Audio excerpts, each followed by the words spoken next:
네, 오늘 보신 말씀은 마태복음 28장 1절부터 10절까지 말씀입니다. 하나씩 좀 넘겨줄래요?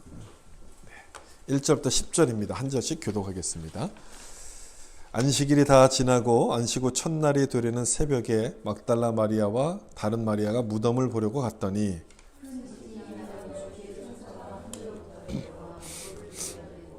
그 위에 앉았는데 그 형상이 번개 같고 그 옷은 눈같이 희건을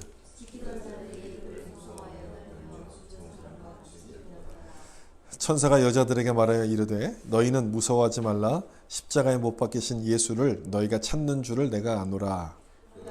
계시지 않고 그가 말씀하시던 대로 살아나셨느니라. 와서 그의 누우셨던 곳을 보라. 또 빨리 가서 그의 제자들에게 이르되 그가 죽은 자 가운데서 살아나셨고 너희보다 먼저 갈릴리로 가시나니 거기서 너희가 배우리라 하라. 보라 내가 너희에게 일렀느니라 하거늘. 무서움과 큰 기쁨으로 빨리 무덤을 떠나 제자들에게 알리려고 다름질할세. 예수께서 그들을 만나 이르시되 평안하냐 하시거늘 여자들이 나아가 그 발을 붙잡고 경배하니 이에 예수께서 이르시되 무서워하지 말라. 가서 내 형제들에게 갈릴리로 가라 하라. 거기서 나를 보리라 하시니라. 아멘.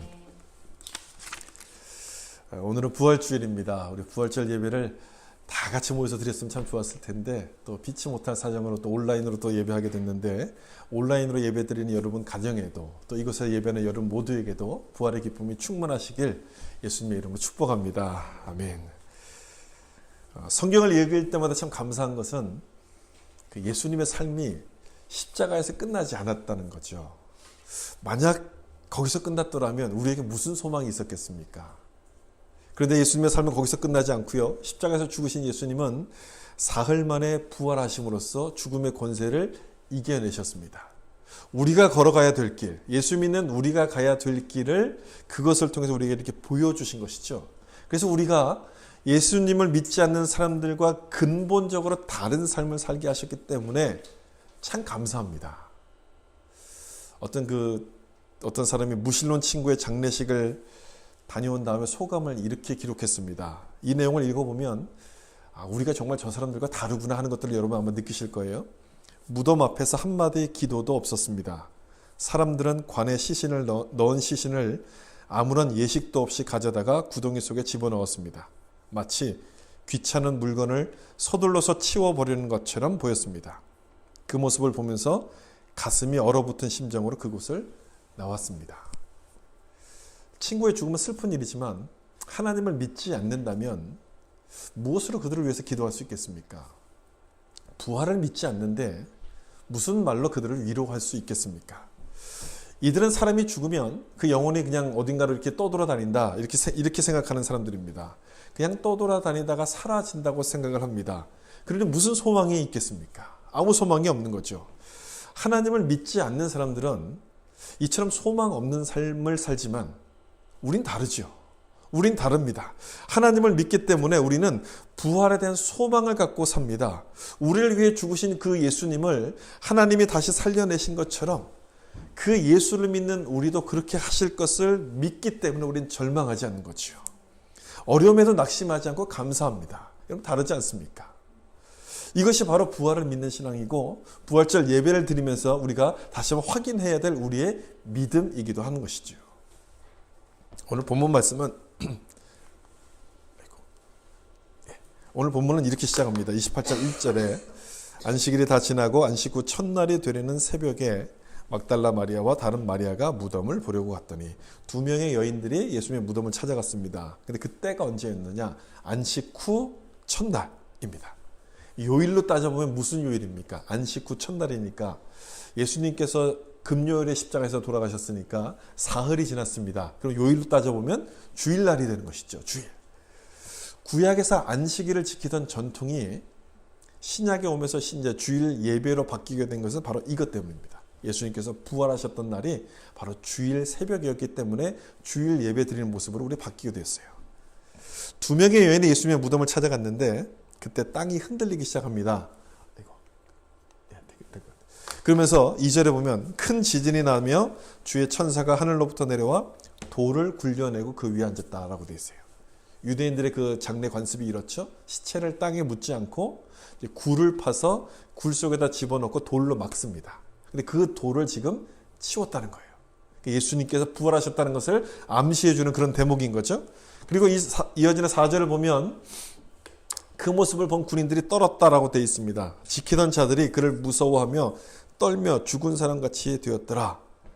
이 사람도 누구였냐면 예수님의 시체를 훔쳐갈지 모른다고 생각해서 훔쳐가지 못하도록 세워두었던 특별 경호원들이었습니다. 아주 건장한 사람들이란 얘기죠. 이 건장한 사람들이었는데 두려워서 떨었다, 기절해버렸다는 거예요. 저는 이 장면이 참 읽을 때마다 참 재밌다는 생각이 들어요. 그곳을 찾아갔던 여자들은 멀쩡했는데 아주 건장했던 남자들이 다 이제 기절해서 쓰러져 버린 거예요. 그러니까 부활을 믿는 사람과 믿지 않는 사람들의 차이를 보여주는 것 같지 않습니까? 아무리 건장한 사람이라 할지라도 믿음이 없으면 두려워서 쓰러져 버립니다. 반대로 믿음을 가진 사람이라면 연약한 여성이라 할지라도 담대해진다는 겁니다. 그러면서 5절을 보세요. 천사가 두 여인에게 이렇게 얘기하죠. 너희는 무서워하지 말라. 담대해지는 마음이 바로 이 말씀 때문에 나타나는 거예요. 부활을 믿는 너희는 두려워하지 말라고 이렇게 말씀하고 있어요. 부활을 믿는 신앙이 무엇일까? 저는 이 천사의 첫 번째 메시지 속에 담겨 있다고 생각합니다. 부활을 무서워하지 말라. 바로 이 부분이 부활을 믿는 신앙을 설명해 주는 것 아니겠습니까? 부활을 믿는 신앙이 도대체 뭐냐? 이것은 두려워하지 않는 신앙을 말하는 거예요. 아주 건장했던 이 군인들도 부활을 믿지 않았을 때 다 기절해서 다 넘어져서 쓰러져 버립니다. 다 무서워하지만 부활을 믿었던 이 두 여인만큼은 두려워하지 않습니다. 이 내용을 우리가 지금 첫 번째로 좀 생각해 보려고 그래요. 부활을 믿는 신앙은 도대체 뭐냐? 두려움을 넘어서는 신앙입니다. 천사가 무서워하지 말라고 했던 그 이유가 무엇이었냐면 예수님께서 부활하셨기 때문 아닙니까? 다시 살아나셔서 그들과 함께 하시기 때문에 무서워하지 말라고 천사가 이렇게 말씀하는 겁니다. 그러므로 부활을 믿는다는 것, 여러분 이런 뜻입니다. 부활을 믿는다는 것은요, 예수님이 나와 함께 하심을 믿는다는 것이고, 그런 사람에게는 어떤 일을 만나도 두려워하지 않는 담대함이 생기는 겁니다. 이 5절을 보시면 여러분, 여인들이 찾았던 예수님이 어떤 분인지가 이 말씀 속에 나타나죠. 거기 중간쯤에 보시면 무서워하지 말라, 십자가에 못 박히신 예수를 너희가 찾는 줄 내가 아노라, 이렇게 되어 있어요. 어떤 예수를 찾았어요? 십자가에 못 박힌 예수를 찾았어요. 그러니까 죽은 예수님, 무덤 속에 갇혀있는 예수님을 찾았다는 거예요. 그 죽은 예수님을 찾아온 겁니다. 그랬으니 여기 예수님의 무덤까지 오면서도 근심 어린 얼굴을 하고 왔던 것 아니었겠습니까? 예수님께서 무덤에 계시다고 생각하니까 무슨 기대가 되겠습니까? 아무런 기대가 없는 것이죠. 여기까지 오기는 왔지만 마음이 참 답답했을 겁니다. 착잡했을 거예요. 근데 천사가 나타나더니 무서워하지 말라 이렇게 얘기하는 거예요. 6절에서 또 한 번 이렇게 이야기합니다. 그가 여기 계시지 않고 그가 말씀하셨던 대로 살아나셨느니라. 와서 그의 누우셨던 곳을 보라. 이렇게 말씀하는 거예요. 무서워하지 말라는 이유가 여기 다시 한번 또 나타나지 않습니까? 왜 무서워하지 말아야 됩니까? 예수님이 살아나셨기 때문에, 예수님이 부활하셨기 때문에. 예수님은 무덤에 누워 계신 것이 아니라 살아나셔서 우리와 함께 하시기 때문에 두려워하지 말라고 지금 여기서 말씀하고 있는 거예요. 여러분, 부활을 믿을 때 담대해질 수 있는 것은 바로 이것 때문에 그렇습니다. 우리가 믿는 예수님은 죽은 예수님이 아니라 살아나신 부활하신 예수님이고, 그 예수님이 나와 함께 하심을 확신하기 때문에 담대해지는 거예요. 생각해 보세요, 여러분. 왜 우리가 무서워합니까? 두려워합니까? 우리 두려워하는 이유가 도대체 뭡니까? 여러 가지 이유가 있겠지만 가장 큰 이유는 이걸 겁니다. 내가 혼자다. 내가 혼자다는 생각 때문에 두려워지는 거예요. 이 모든 일들을 내 혼자 해야 된다. 날 도와줄 사람이 아무도 없다고 생각해서 여러분 두려운 건 아닙니까? 그렇잖아요. 밴쿠버에 처음 도착했던 날이 여러분 어땠는지 한번 기억해 보세요. 밴쿠버에 이민을 오셨거나 또는 여러 가지 이유로 오셨을 텐데 그 밴쿠버에 처음 도착했던 그날 두렵지 않으셨습니까? 저도 생각해 보니까 저는 두려웠던 것 같아요. 두려운 마음이 있었어요. 아는 사람이 아무도 없었거든요. 아무도 없는 곳에서 이제부터 내 혼자서 내 힘으로 이 모든 걸 살아가야 된다고 생각하니까 참 막막했습니다. 두려웠습니다. 근데 그 두려움이 생각을 좀 바꿔보니까 그 두려움이 금방 사라지게 되더라고요. 무슨 생각이었냐면 내가 혼자가 아니라 내가 믿는 예수님이 이곳에서도 나와 함께 하신다고 생각을 바꾸니까, 생각이 바뀌니까, 그걸 기억하니까 두려움이 사라지는 거예요. 두려움이 사라지고 담대한 마음이 생기는 거예요. 주님이 나와 함께 하신다고 생각하니까.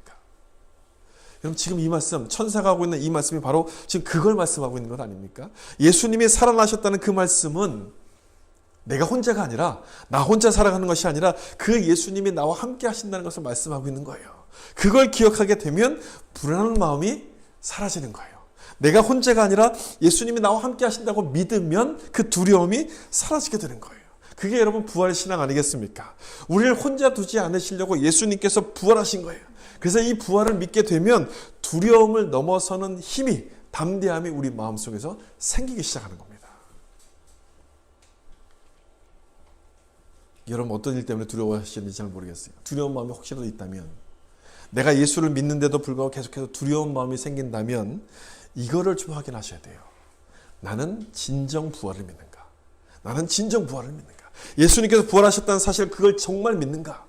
부활을 믿는다는 것은 그겁니다, 여러분. 그냥 예수님이 살아나셨다, 그것만을 믿는 게 아니라 그 부활하신 주님이 나와 함께 하신다는 것을 믿는 거예요. 나와 함께 하신다. 그걸 믿는가를 여러분 확인해 보셔야 돼요. 그 믿음이 나의 두려움을 이길 수 있도록 만들어주는 것이기 때문에 그걸 확인하는 그런 예배 시간이 되어야 되는 겁니다. 여기도 보세요. 누가복음 말씀을 좀 비교해 볼까요? 24장 5절에 보면 그 하반절에 어찌하여 라고 되어 있어요. 어찌하여 살아있는 자를 죽은 자 가운데서 찾느냐. 그 부분을 여러분 잘 보셔야 돼요. 살아있는 자를 죽은 자 가운데서 찾느냐. 이것 때문에 우리가 두려워하는 거 아니에요. 이것 때문에 우리가 두려워하잖아요. 내가 예수님께 그렇게 기도하는데도, 열심히 기도하는데도 응답이 없으니까 예수님이 도대체 날 잊어버리신 것 아니냐? 날 기억하지 못하는 것 아니냐? 이것 때문에 우리가 두려워하는 것 아닙니까? 근데 부활신앙의 핵심이 바로 여기에요. 이 말씀이 부활신앙의 핵심을 보여주는 거예요. 이 말씀에 비춰서 내 믿음을 좀 확인해 보실 필요가 있어요. 내가 믿는 예수는 과연 어떤 예수를 믿고 있는가? 죽은 예수를 믿고 있는가? 아니면 살아있는 예수를 믿고 있는가? 이 부분을 확인하셔야 돼요. 부활신앙이라는 것은요, 예수님이 살아나셨음을 믿는 거예요. 살아나셨음, 지금도 살아계심을 믿는 거예요. 지금도. 그런데도 예수님을 죽은 자 가운데서 찾는다면, 죽은 자 가운데서 찾는다는 얘기는 아까 조금 전에 말씀드린 것처럼 그거예요. 기도를 하면서도 정말 내 기도를 들으실까? 이런 의심이 생기는 거예요. 성경을 읽으면서도 정말 이 말씀이 맞는 말씀일까? 자꾸 의심하는 마음이 생기는 거예요. 여러분, 그런 마음이라면 어떻게 어떻게 두려움을 이겨낼 수 있겠습니까? 더 많은 걱정이 생길 것이고 더 많은 근심이 생길 수밖에 없는 거예요. 부활을 믿는다는 것은 그래서 죽은 자가 산 자가 됨을 믿는다는 뜻입니다. 이건 불가능한 일이잖아요, 여러분. 어떻게 죽은 자가 산 자가 됩니까? 불가능한 일 아닙니까? 따라서 부활을 믿는다는 얘기는요, 내가 믿는 하나님이 내 생각보다도 훨씬 크신 분이라는 사실을 믿는다는 뜻이에요. 하나님은 내 생각보다 훨씬 크신 분이다. 그걸 믿으면 두려움이 사라지는 거예요. 죽음은 끝 아닙니까? 우리 생각에 죽음은 끝이에요. 죽음은 모든 것이 다 끝이라고 생각하는 것인데 그 죽음에서부터 예수님이 부활하셨어요. 그 얘기는 죽음이 끝이 아니라는 얘기예요. 하나님은 우리의 생각을 뛰어넘는 분이라는 뜻 아니겠습니까? 바로 그걸 믿게 되면 내가 두려움을 넘어서는 힘이 생기는 거예요. 내 생각보다 훨씬 더 크신 분. 여러분, 두려운 마음이 생길 때마다 바로 이걸 기억해 보셨으면 좋겠어요. 하나님은 내 생각보다 훨씬 크신 분. 하나님은 내 생각보다 훨씬 크다는 것을 기억해 보세요. 마음에 담대함이 생기기 시작할 것이고 두려움을 이길 힘이 내 속에서부터 생기게 될 줄로 믿습니다. 다시 한번 이 말씀을 보세요. 누가복음 24장 5절 하반절, 어찌하여 살아있는 자를 죽은 자 가운데서 찾느냐. 오늘 우리 부활절 예배를 드리고 있는 중인데요, 이 예배를 드리면서 여러분이 믿고 있는 예수님이 과연 어떤 분인가를 다시 한번 확인하셨으면 좋겠어요. 내가 믿는 예수는 누군가? 죽은 분인가? 아니면 다시 살아나신 분인가? 우리가 믿는 예수님은 그것 아닙니까? 사망 권세를 깨트리고 부활하셔서 지금도 나와 함께 하시는 분 아닙니까? 살아계신 분인 것이죠.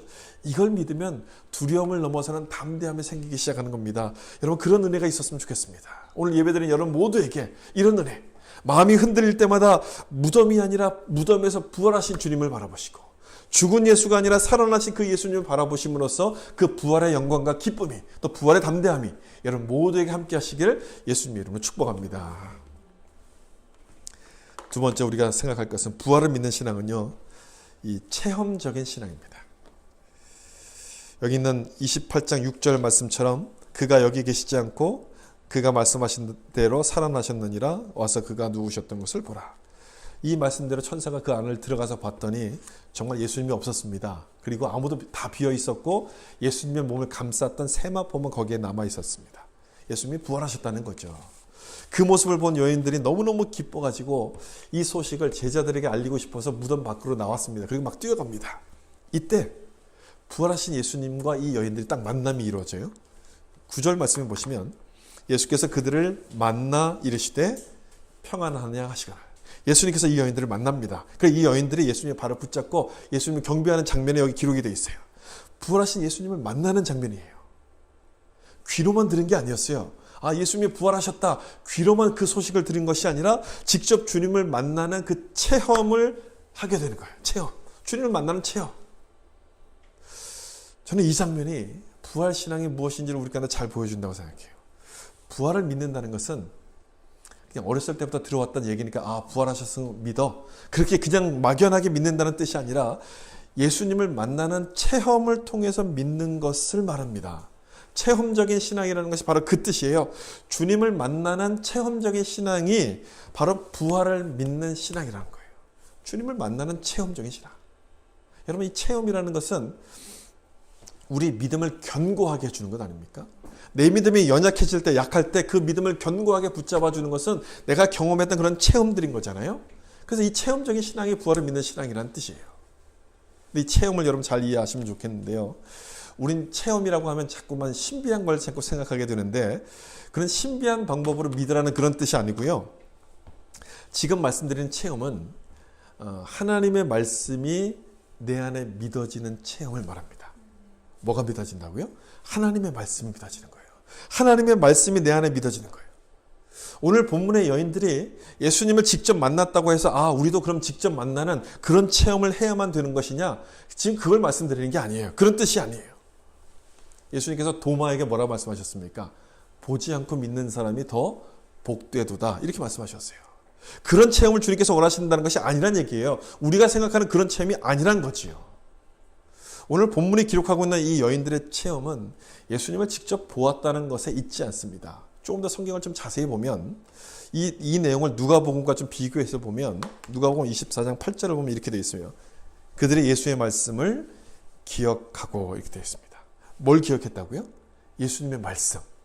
어떤 말씀이었습니까? 내가 죽었다가 다시 사흘 만에 살아나리라 하셨던 그 말씀을 기억했다는 거예요. 여러분, 기억했다는 것은요, 이 여인들의 마음이 말씀으로 이렇게 돌아갔다는 뜻이에요. 돌아왔다는 거예요. 다시 말하면 이제까지는 그 말씀을 기억하지 못하고 믿지 못했는데 예수님이 하신 말씀을 드디어 믿게 됐다, 이 뜻인 거예요. 부활하신 예수님을 만나기 전까지는 이 말씀이 기억이 나지 않았어요. 믿지를 못했다는 거예요. 그런데 그 예수님을 딱 만나고 났더니 그 말씀이 기억이 나요. 그 말씀이 막 믿어지기 시작한 거예요. 따라서 이 여인들이 주님을 만났다는 그 체험은 뭘 말하는 것이냐면 말씀이 믿어지는 체험이라고 우리가 이해할 수 있는 거예요. 무슨 말인지 여러분 이해가 되실 거예요. 말씀이 믿어지는 체험을 지금 여기서 설명하고 있는 거예요. 말씀이 믿어지는 그런 체험적인 신앙이 바로 부활을 믿는 신앙이라는 겁니다. 되게 체험이라고 하면 어떤 특별한 사건, 특별한 기적 이런 것들을 막 떠올리잖아요. 근데 정말 중요한 체험은, 저는 이거라고 생각해요. 정말 중요한 체험은 말씀이 믿어지는 겁니다. 여러분, 솔직히 말씀이 믿어지는 거야말로 기적 중의 기적 아닙니까? 여기 성경의 첫 번째 딱 비면 태초에 하나님이 천지를 창조하시니라, 이 말씀을 어떻게 믿어요 도대체? 우리의 똑바른 생각 갖고 이성을 갖고 어떻게 이 말씀을 믿겠습니까? 설교를 아무리 들어도 안 믿어진다는 사람들이 많은데, 성경을 아무리 읽어도 이 말씀이 도대체 뭔지 이해가 안 된다는 사람이 많은데, 그 말씀이 이렇게 믿어진다면 기적 아닙니까? 기적이에요. 이거보다 더 큰 기적이 어디 있어요? 저는 예수님의 부활을 믿어요. 여러분도 예수님의 부활을 믿으시죠? 아멘입니까? 부활을 믿으시잖아요? 어떻게 믿으셨습니까? 어떻게 믿으셨어요? 만나셨습니까? 예수님을 직접? 직접 우리는 눈으로 보지 못했어요. 근데 어떻게 그 예수님을 믿어요? 그런데도 우리가 믿는 거잖아요. 뭐 연구하고 배워서 믿습니까? 아니에요. 이 부활은요, 과학을 뛰어넘는 사건이기 때문에 우리가 아무리 연구한다고 해서 이게 믿어지는 게 아니에요. 과학을 넘어선 벗어난 사건이기 때문에 우리의 이성을 갖고는 도대체 믿을 수가 없습니다.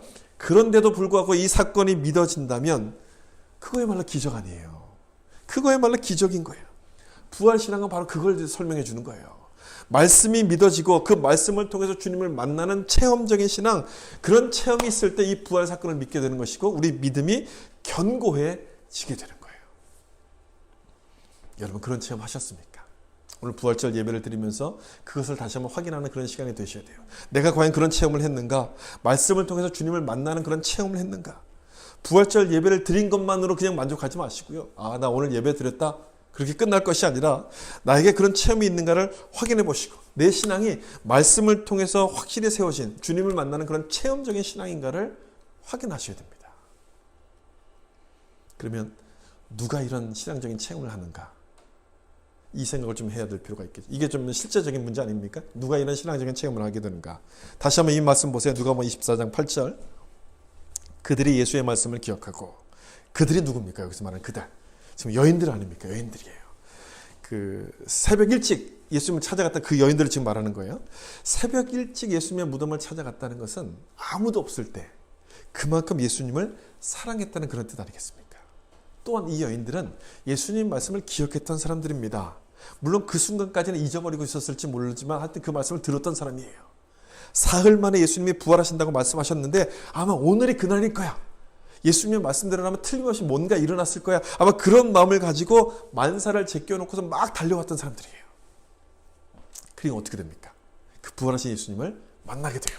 그 예수님을 만나는 체험을 하게 되는 거예요. 누가 신앙의 체험을 하는 것인가? 바로 여기 이 속에, 이 본문 속에 답이 있는 거예요.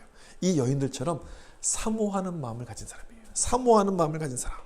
사모하는 마음을 가진 사람이 주님을 만나는 체험을 하게 되는 거예요, 여러분. 신앙생활을 할 때 있어서 가장 어려운 사람이 누구냐? 안 믿는 사람일까요? 그렇지 않습니다. 안 믿는 사람은 잘 열심히 설득하고 또 기도하고 전도해서 이 사람을 믿게 하면 돼요. 어떤 사람이 가장 어려운 사람이냐면 이것도 저것도 아닌 미지근한 사람입니다. 이 사람이 제일 어려워요. 제일. 이런 사람은 교회를 다녀도 아무리 오래 다녀도 아무리 성경을 들어도 절대 변화가 없습니다. 요한계시록에 보면 이런 사람을 향해서 하신 말씀이 있잖아요. 그 미지근했던 라오디게아 교회를 향해서 주님께서 뭐라고 말씀하십니까? 너가 차든지 뜨겁든지 하라. 이렇게 말씀하세요. 차든지 뜨겁든지 하라. 이게 무슨 뜻입니까? 미지근하면 나도 어떻게 널 도와줄 수 없다. 이런 뜻인 거예요. 차든지 뜨겁든지 하라. 너가 미지근한 상태가 있으면 아무 어떤 방법으로도 도울 수가 없다. 우리 마음이 중요하다는 것을 말씀하는 거예요. 여러분 부활이 안 믿어지고 성경 말씀이 무엇인지 안 믿어지는데도 언젠가 되겠지. 언젠가 믿어지겠지. 지금은 모르지만 나중엔 될 거야. 그렇게 가만히 있게 되면 절대 믿어지지 않아요. 그럴 때는 고민하면서 하나님께 매달려야 되는 거예요. 하나님께 기도해야 되는 것이죠. 하나님, 남들은 다 믿는데 왜 나는 안 믿어집니까? 나도 믿게 해주세요. 그렇게 하나님께 매달려야 되는 거예요. 사모함을 갖고 매달려야 되는 거예요. 그렇게 매달리는데 어떻게 하나님이 안 도와주시겠습니까? 우리의 마음을 열어주시고 움직여주셔서 믿어지는 체험을 하나님이 틀림없이 주실 거예요. 구약 성경에는 천사가 자주 나타납니다. 신약 성경을 보면 손에 꼽을 정도로 잘 나타나지 않아요. 복음서만 딱 놓고 보면 천사가 2번 나타납니다. 한 번은 예수님의 태어나실 때 한 번, 그리고 오늘 본문에서 예수님께서 부활하셨을 때 한 번, 딱 2번 나타납니다. 아주 중요한 순간에만 나타났다는 그런 뜻이 되겠죠. 그런데 오늘 본문을 잘 보시면 본문에서 2번째 천사가 딱 나타나는데 아주 그렇게 가뭄에 콩나듯 나타나는 천사가 딱 2번째 나타났는데 누구에게 나타났는가 하는 부분이에요. 누구에게 나타납니까? 이 여인들이에요. 신약 성경에 기록될 당시만 해도 이 여인들은 참 사람들에게 별로 인정을 받지 못하는 사람들입니다. 게다가 이 여인들은 12 제자들도 아니지 않았습니까? 아무도 인정받지 못했던 사람들인데 딱 2번 나타났던 천사가 이들에게 나타납니다. 무슨 뜻일까요? 누가 이런 체험을 한다는 뜻입니까? 바로 그걸 보여주는 거죠. 누가 이런 체험을 하는가? 사모하는 사람. 예수님을 향한 열정이 있는 사람, 그 사람들에게 하나님의 은혜가 임한다는 것을 지금 보여주는 말씀이에요. 부활하신 그 주님을 12 제자들보다도 이 여인들이 가장 먼저 본 것처럼 간절히 사모하는 사람들에게 하나님의 은혜가 임한다는 것을 지금 말씀하는 거예요. 예수님의 무덤이라도 내가 찾아가서 그 주님을 좀 느끼고 싶다는 그 사모함, 그런 열정이 있었기 때문에 예수님을 만나는 은혜가 임하게 된 거예요. 주님은 이런 사람들에게, 이렇게 사모하는 사람들에게 은혜를 베푸세요. 다시 본문으로 돌아가서 28장 9절도 보시면 예수께서 그들을 만나 이르시되, 어떤 은혜를 주십니까? 예수님을 만나는 체험을 하게 하시는 거예요. 주님을 만나는 경험을 하게 하시는 거예요.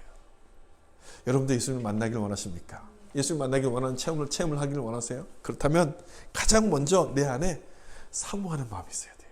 사모하는 마음. 이래도 좋고 저래도 좋고, 오늘 못 만나면 내일 만나면 되지, 다음에 만나면 되지. 여러분, 그런 사람들에게는, 그런 마음을 가진 사람에게는요, 아무 일도 일어나지 않아요. 아무것도 생기지 않습니다. 말씀을 들어도 그 말씀이 기억나지 않아요. 그 말씀이 믿어지지 않습니다. 신앙의 체험이 있을 수가 없어요. 신앙의 체험은 주님을 사모하는 자들에게 나타나기 때문에 그래요. 사모하는 자들에게. 주님을 사모할 때 그 말씀이 그대로 믿어지는 체험을 하게 되는 것이고, 그걸 경험하고 나면은 어떤 일에도 낙심하지 않고 주님만 바라보는 모습으로 달라지게 되는 거예요. 그것이 바로 부활을 믿는 신앙인 거예요. 요한계시록 1장 18절 말씀 보면, 여기 제가 중간쯤부터 기록했는데 이렇게 되어 있어요. 내가 전에 죽었었노라 볼지어다 이제 세세토록 살아있어 사망과 음부의 권세를 가졌노니. 전에 죽었었노라 이제 세세토록 살아있어. 이 말씀처럼 예수님은 죽으셨다 부활하셔서 지금 살아계신 분이에요. 지금 살아계신 분이에요. 지금부터 세세토록 살아계신 분이에요. 영원토록 살아계신 분인데, 그런 예수님, 그런 은혜를 한 번도 체험하지 못했다면, 그런 주님을 만나는 은혜를 한 번도 체험하지 못했다면 여러분, 얼마나 안타까운 일입니까? 주님께서 살아계셔서 지금도 우리 기도 가운데 응답하시는데 내가 기도에 응답받는 체험을 한 번도 하지 못했더라면 얼마나 이게 아쉬운 일이에요. 그런 체험이 있었으면 좋겠어요. 그런 체험을 하시길 여러분 축복합니다. 주님을 사모하셔서 주님을 만나는 체험이 있기를, 그래서 여러분의 믿음이 더 견고해지는 은혜가 있기를 예수님의 이름으로 축복합니다. 마지막으로 우리 생각해 볼 것은, 부활신앙은 은혜의 완전함을 믿는 신앙입니다. 이 말이 좀 생각이 필요한 글인데요. 은혜의 완전함을 믿는 신앙. 은혜의 완전함을 믿는 신앙. 여기 28장 10절에 이렇게 예수님께서 제자들에게 전하라는 말씀이 있어요. 내 형제들에게 갈릴리로 가라 하라. 거기서 나를 보리라. 부활하신 주님께서 무덤을 찾아온 여인들을 만났고, 또 이 여인들에게 전하라고 하셨던 말씀이 바로 이 말씀인 것이죠. 가서 내 형제들에게. 예수님의 12제자를 말합니다. 이들은 예수님께서 체포되시고 십자가에 못 박히실 때 무서워서 숨었습니다. 도망갔던 사람들이에요. 근데 그들에게 가서 지금 어디로 오라고 여기서 말씀하고 있습니까? 갈릴리에서 만나자. 갈릴리로 오라. 이렇게 지금 말씀하세요. 갈릴리. 갈릴리가 어떤 곳입니까? 갈릴리는 우리에게는 바다죠. 갈릴리 바다. 거기서 베드로가 풍랑 가운데 걸었던 그 바다. 우리는 그렇게 이해하고 있는데, 제자들에게 갈릴리는 좀 특별합니다. 예수님을 처음 만났던 곳이에요. 그리고 그 처음 만났던 예수님이 자기들을 제자로 불렀던 곳이 바로 갈릴리입니다. 이 갈릴리는 굉장히 중요한 의미가 있는 곳이에요. 그래서 그곳으로 지금 오라, 그곳에서 만나자고 지금 예수님께서 부르시는 말씀인 거예요. 이들이 제자로 부름받았던, 그게 도대체 무슨 뜻이겠습니까? 이들이 제자로 부름받았던 바로 그 사실을 잊어버리지 말고 기억하라는 그런 뜻 아니겠습니까? 제자로 부름을 받았던 그 은혜를 기억하라는 그 말씀인 거예요. 그 은혜를 기억하라.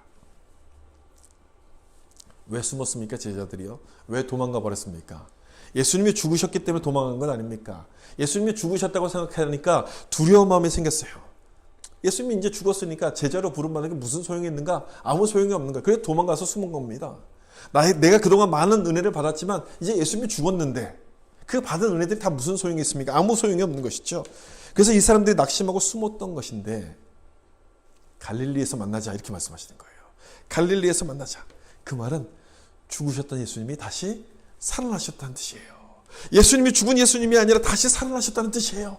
그 예수님이 다시 부활하셨다면 이들을 제자로 부르셨다는 그 사실 역시 어떻게 되는 겁니까? 계속 유효한 거예요. 이들에게 베푸신 은혜 역시 어떻게 되는 겁니까? 계속 이어지는 거예요. 계속 사라지지 않고 계속 살아있는 거예요. 역사하는 거예요. 계속 나타나는 거예요.